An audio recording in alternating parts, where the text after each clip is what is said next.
எண்ணெய் காஞ்சிச்சு. கடுகு உளுத்தம் பருப்பு போட்டுக்குவோம். கொஞ்சம் சீரகம் போட்டுக்கலாம். 2 வரமிளகாய் போட்டுக்கிட்டேன். கொஞ்சோண்டு பெருங்காயம் போட்டுக்கோங்க. பூண்டு தட்டி வச்ச பூண்டு போட்டுக்கலாம்.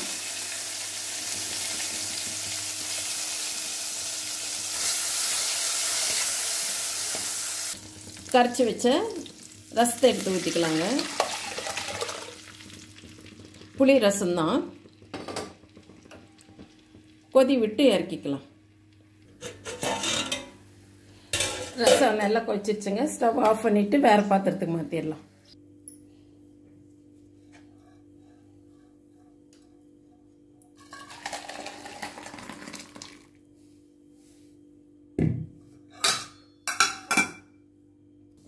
எண்ணெய் காஞ்சிருச்சு. கடுகு போட்டுக்கோங்களேன். உளுத்தம் பருப்பு போட்டுக்குவோம். 2 சீரகம் போட்டுக்கலாங்க.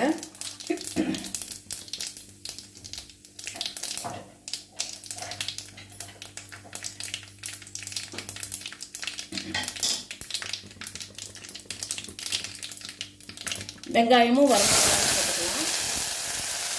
கொத்தமல்லி தழை, கருவேப்பிலை தழை எல்லாம் போட்டுக்கலாங்க. கொஞ்சம் பெருங்காயம் போட்டுக்கலாம்.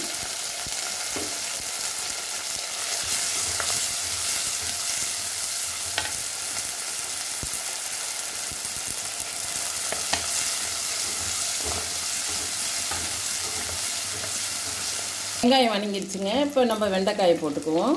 இன்றைக்கி நம்ம வெண்டைக்காய் புளிக்குழம்பு வைக்கிறோம்.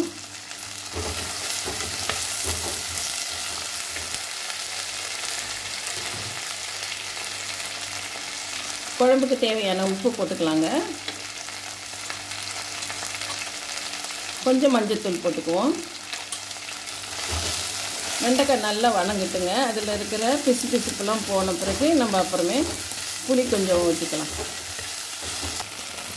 அரைச்சி வச்ச தக்காளி விழுதை ஊற்றிக்கலாங்க. காயில் இருக்கிற பிசு பிசுப்பெல்லாம் போயிடுச்சு. இது ஒரு 2 வணக்கி ஊற்றிட்டு நம்ம புளி ஊற்றிக்கலாம். காரத்துக்கு தேவையான சாம்பார் தூள் போட்டுக்கிட்டேங்க. நான் 1 ஸ்பூன் போட்டிருக்கேன்.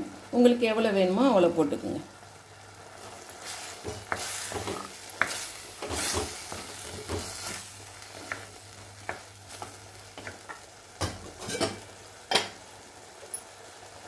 புளி ஊற்றிக்கலாங்க.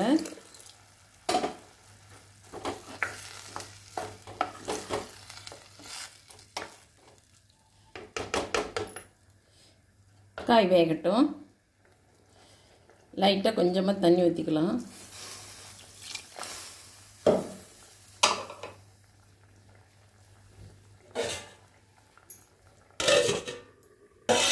காய் வெந்துட்டுங்க.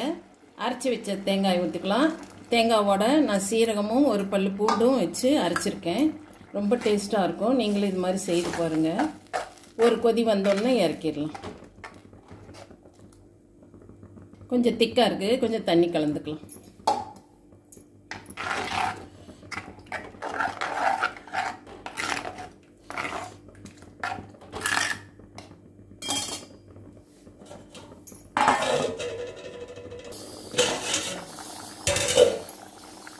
நல்லா குழம்பு கொதிச்சுங்க. நம்ம இப்போ ஸ்டவ் ஆஃப் பண்ணிடுவோம். கொஞ்சம் கொத்தமல்லி தழை போட்டுக்கலாம். பாருங்கள், அடுப்புலேருந்து இறக்கின பிறகு கொதிச்சுட்டே இருக்குது. வெண்டைக்காய் புளி குழம்புக்குங்க இந்த வடகம், தக்காளி வடகம் சூப்பராக இருக்கும். ரசம் பாருங்கள், இந்த வெண்டைக்காய் புளிக்குழம்புக்கு இந்த தக்காளி வடகம் ரொம்ப சூப்பராக இருக்கும். ரசம். இன்றைய சமையல் இவ்வளோதாங்க. பிடிச்சிருந்தால் லைக் பண்ணுங்கள், ஷேர் பண்ணுங்கள், சப்ஸ்கிரைப் பண்ணுங்கள். தேங்க்யூ.